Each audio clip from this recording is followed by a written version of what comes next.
Alright, I just rolled out of bed. I know I look like crap, and I have small children, so I don't know if you know this, but many parents of small children, they just stop caring for a little while. I am definitely deep into that phase. I just do not care. So if I look like crap, I'm sorry, that's your problem, not mine. Anyway, so I was thinking about how we think about transgenderism, transgender issues. Because I think that small, subtle changes in the way we think about it might make a really big difference. I think this is something that requires a lot of subtlety, and it requires a lot of shades of gray. I know that a lot of people who identify as trans are autistic. This is a thing that's come up many, many times in my reading. A lot of trans people are autistic. And autism, it tends to be very black and white thinking. Autism has a lot of really strong points, but black and white thinking tends to be part of it. And black and white thinking can be really, really good. You're either all in or you're all out. But transgenderism as a whole kind of requires subtlety. I have ADHD. Everything is grayscale for me, so that's not a problem. Um, and so I've been thinking for a while about gender dysphoria and mental illness.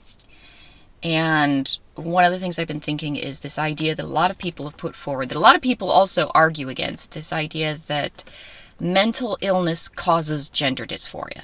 And I've heard this a lot. Frequently,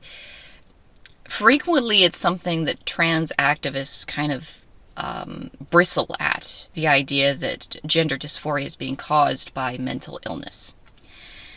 I personally think it's a good time for me to suggest an alternative. What if gender dysphoria isn't caused by mental illness? What if gender dysphoria is exacerbated by mental illness? It's a very subtle distinction, but I think it's important. So, say gender dysphoria exists on a spectrum, because I'm very, very convinced that gender dysphoria does exist on a spectrum. You know, you've got the Harry Benjamin scale, which is, ancient history in the trans world, but it existed for a while, and there was a spectrum. So, what I think we're seeing right now, especially with our non-binary people, is it's a spectrum that's starting to reveal itself to us as a society a little bit more. You've got your people who are very, very clearly transgender. They want to transition. They do not want to live as their natal sex. They're very, very distinctly and strongly driven in that way. But then you've got the other end of the spectrum, which is non-binary. I don't feel like I have a sense of gender. There's a lot of, gender fluidity, all that. It's a spectrum. So say that you have someone who's on the low end of that spectrum. They have a little bit of gender dysphoria, but it's not really very strong. It's just kind of subtle. It's under the surface. And something comes along in their life that kind of derails them. They get depression. They have some sort of trauma. They start developing anxiety problems. And suddenly, if you say that mental illness causes gender dysphoria, then that would mean they have anxiety and boom, all of a sudden they have gender dysphoria. I'm not sure that's entirely accurate, because plenty of people get anxiety and they don't have gender dysphoria. Plenty of people get depression and they don't have gender dysphoria. But there is a subsection of the population that they have anxiety, but they also have gender dysphoria.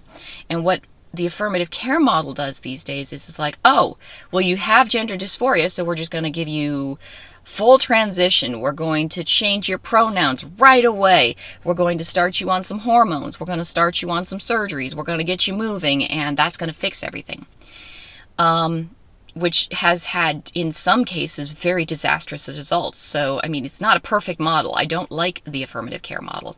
And I think the reason that it fails transgender people so badly, because the affirmative care model, you cannot convince me otherwise, fails transgender people, is because there is the spectrum. So the people who really, really need to transition, yeah, affirmative care works for them. They want to transition. That's something they want. in their lives as a whole. When they're at baseline, when they don't have any kind of depression, anxiety, post-traumatic stress, you name it, they still want to transition. But then there's all these other people at the other end of the spectrum, like all these other shades of intensity of gender dysphoria. It's under the surface, it's low level, it's not that bad. You know, I'm under the surface. I never would have called myself transgender until they sort of started changing the definition, and then I started reading into it. It's like, okay, well, let's be honest, this is what's going on with me. I'm happy living in the body I've got. I mean, would I love to be a guy? Yeah, that would be awesome. But there isn't a magic gender fairy with a magic gender fairy wand who's going to turn me into a guy, so, you know, I'm good where I'm at, right? I'm at the much, much lower end of the spectrum. When I say lower, I mean far less intense gender dysphoria. I look at men and I feel a certain sadness that I can't be one of them. But that's okay. I get to be me. It's fine. I need to find a better place to film these videos. I'm baking myself alive in this car. It's midsummer. It's rough. Okay, so lower intensity. It's there, it's under the surface. You live with it on a day-to-day basis. You don't necessarily think about it on a day-to-day basis, but say that something comes along, anxiety, depression, instead of triggering a sudden sense of gender dysphoria, like all of a sudden, oh my gosh, I have gender dysphoria, it exacerbates it. You have this under the surface kind of tendency to be predisposed to gender dysphoria, but you get anxiety and suddenly that gender dysphoria is 10 times louder. Suddenly, it preoccupies your mind. It distracts you from your life. It bothers you. So, in my own case, and this is the reason I kind of have this idea, and I mean, you can argue with me on this as a general rule for people, but this is how it worked with me. I had my depression. I went crazy for 2 years. In case you're looking through my old videos, I went crazy for 2 years. I did all the right things you're supposed to do. I sought out therapy. That was a mistake. The therapist did not make things better. In fact, I honestly think she made things a bit worse. So it was a rocky 2 years for me. I'm doing much, much better now. And what happened was, I mean, some bad things happened in my life, and it was just rough. And that happens. Like, it doesn't matter how mentally stable you are. If something really, really, really bad happens to you, you're gonna get depressed. So anyway, I was depressed. And I mean, I've always been a little bit, I mean, the reason I'm saying that I'm an autoandrophile, the reason I'm saying that technically I'm trans by the current definition, is because this is a lifelong thing. Like, I went back throughout my entire life and I was going through experiences, I mean, throughout my life. And it's like, okay, this is kind of undeniable at this point. It's been decades. You can't really pretend this isn't something that's been going on. But over those last 2 years when I had the depression, I've talked about this before. I remember sitting in my bedroom, sitting on my bed, and there was a mirror, and I was staring in the mirror, and I was thinking, you know what? I got a kitchen knife in the kitchen. It's a really big knife. I'm going to just take that knife and chop my breasts off. And I realized that that was not a sane thought, but that just kept on running around inside my head again and again. I want to get a knife and I want to cut them off. Not a sane thought. A lot of people would call that gender dysphoria. Now, at the time, for a long time, I looked at it was like, that's body dysmorphia. That's not gender dysphoria. You know, it's just body dysmorphia, right? What if, and this is just my what if here, what if I was always a little bit gender dysphoric? Because I mean, I've always been kind of just a little bit in that direction. I don't have like severe gender dysphoria. Usually my experiences have involved like little teeny bright bursts of gender euphoria, and that's like, oh, that's wonderful, this is cool, and then it goes away. Gender dysphoria has been kind of a subtle, like low grade, oh well, you know, kind of a regretfulness, a kind of a very low level sadness. When I was depressed, all of a sudden, let's ratchet that up to the highest level. I want to get a kitchen knife and chop parts of my body off with it. You take care of the depression, and we're taking care of the depression right now. I'm on some medication. I'm getting a lot better with the passage of time. We realized what was causing the depression in the first place, which is really important. We started addressing those issues. my life was just really fucked up for a while. I don't know a better way to say it. I need to make a video about it, but it's a delicate subject, so I haven't yet. But yeah, I went crazy for 2 years. We finally started addressing all that. Gender dysphoria is gone. Do I still wish I could do something about my chest? You know what? My husband and I are actually discussing it. We've been discussing it for a long time. There will come a point in my life where I probably will have some surgical adaptation, not a full mastectomy, but possibly a reduction, just to kind of keep things a little bit more controllable. It's a much more low-level thing. It's not an I need to get this done now kind of thing. It's like a, let's just wait a little while, see how I feel about it later on. I mean, obviously this is something I'm gonna want down the road, but let's, take some time, save up some money, figure out how we're gonna do this. It's no big. I mean, and even before the depression got really severe, I was like going online, and I wasn't even thinking that I was trans. I did not think I was trans, and I was looking up cancer preventative double mastectomies, because I wanted to do something about this. So it's been a very long time that I've been kind of thinking in this direction, but when the depression came on, it was just like, it was loud inside my head. And that's my own personal experience. That's not other people's experience, but that makes me think, in my own case at least, depression, which is a mental illness, did not cause gender dysphoria. It exacerbated gender dysphoria. It amplified it. And that could be a very valuable thing for trans people to know, because a lot of trans people that come into clinics and their gender dysphoria is just massive. It's overwhelming, especially with ROGD kids.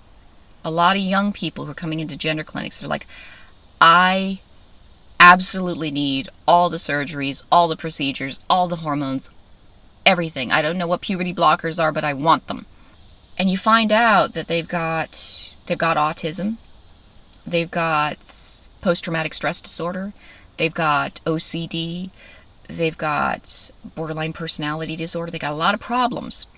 And a lot of people out there that I talk to, like just ordinary people on the street, they're like, oh, well, trans people are just mentally ill. Being transgender is a mental illness.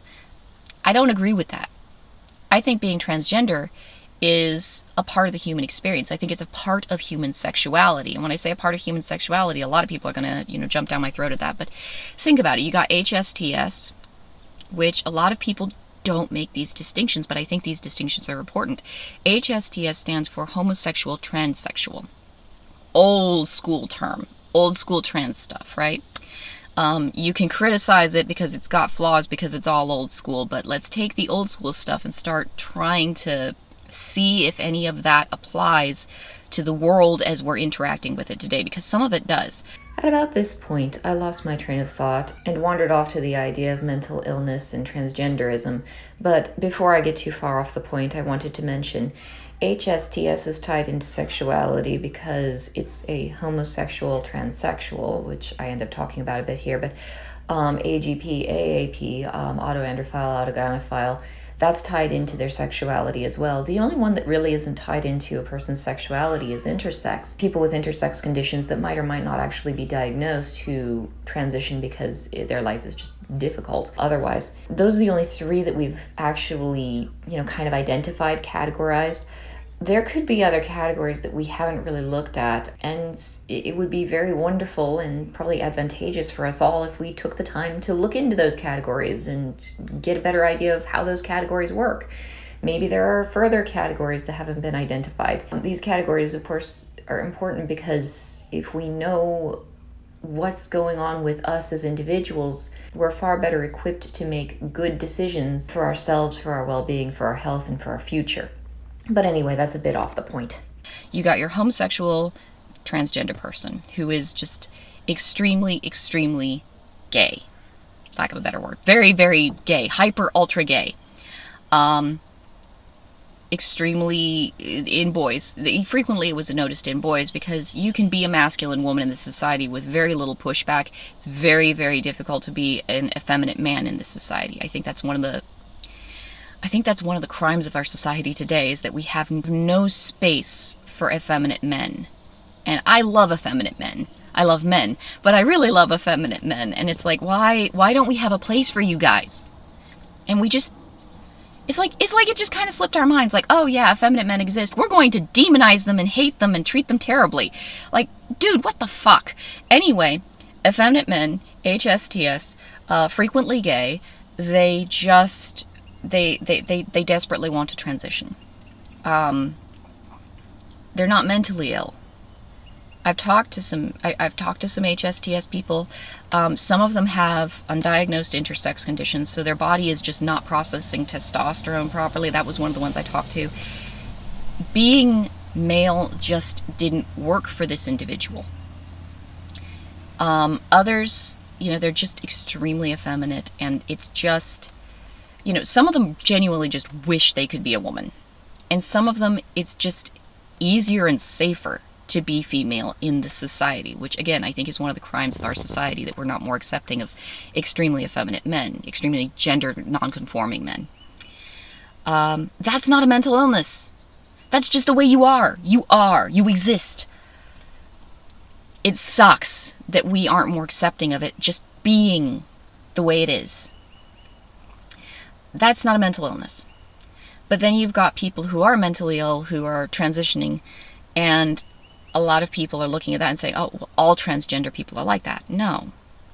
I think what's happening is people on the spectrum, they might be over at this far end and they might just really want to transition along with all their other mental health problems. And there is also, this is another thing, there are people who are mentally ill because they want to transition, they don't fit in their gender identity, and it's causing them a lot of mental health issues. For example, again, HSTS is a perfect example. I talked to one person, they were telling, they'd written down their story, and I was reading through their story, and they were like, yeah, people used to draw knives on me. One person drew a gun on me. They weren't doing well in this society as a male. So yeah, that would be traumatizing, that would be upsetting, that would cause mental illness. So, and this is the narrative that we hear. Transition heals mental illness. Well, if you really do need to transition, it might actually kind of help you find a nice safe baseline, because you're not in danger anymore. That's a good change. But then we've got all these other people on the other end of the spectrum where it's like you aren't necessarily very, very strongly transgender. You might not necessarily need transition. Are you always going to find yourself wishing you were the other gender? Yes, okay, there are those people. But transition is a really, really extreme and intense thing to do. So if you've got this minor irritation in the back of your head that's just constant, that you can alleviate by cross-dressing and, changing up your hairstyle and getting a masculine job and hanging out with dudes, in my case, you don't need to do the more extreme things like changing your pronouns, taking hormones, getting surgeries. You don't need to pick up the transgender handbook and just go by it step by step. It's not a one-size-fits-all thing. But when these people who are at the lower intensity end of the gender dysphoria scale suddenly have any kind of mental illness, if it's exacerbating their gender dysphoria, all of a sudden they're mentally ill and they're transgender because they need to fix that problem.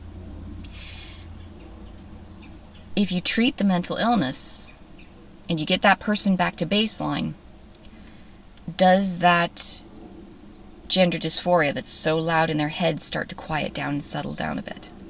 Does it start to go back under the surface and just kind of mellow out? I'm not saying it goes away, because I don't think it does go away. I think it's always kind of there. You're always kind of gender non-conforming, you're always kind of different, but the noise of it starts to just go down a bit. That's my thought. I'm wondering if that's not a thing. I'm wondering if that's not a distinction that people need to make. I'd love some feedback on this. I'd love some people's thoughts on this, because I'm wondering if this isn't a thing. It definitely seems like it was a thing for me.